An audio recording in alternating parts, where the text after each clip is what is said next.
इथे ज्या भगिनी बसल्यात, ज्यांच्या किचन ओट्याला काळा दगड आहे, त्यांनी प्रामाणिकपणानं हात वरती करावा. बरेच हात वरती आलेत. घाबरून जाऊ नका.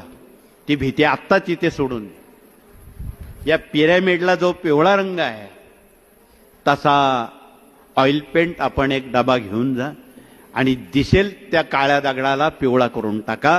विषय संपला. त्यात कोणाची घरच्यांची परवानगी घेऊ नका, परंतु त्यात नुकसान नाही, त्यात फायदाच आहे. बंद पडलेल्या घड्याळांकडे लक्ष राहू द्या. ती बंद नसावीत, नाहीतर डोक्यावर कर्ज अटळ आहे. दवाखाने सतत चालू राहतील. फुटलेली भांडी, फाटलेले कपडे, तुटलेल्या चपला या तुम्हाला काही उपयोगाच्या नाहीत. म्हणून ज्या गोष्टी निरुपयोगी आहे त्याचं विसर्जन, विल्हेवाट करावी, असं वास्तुतज्ञांनी ज्ञानदान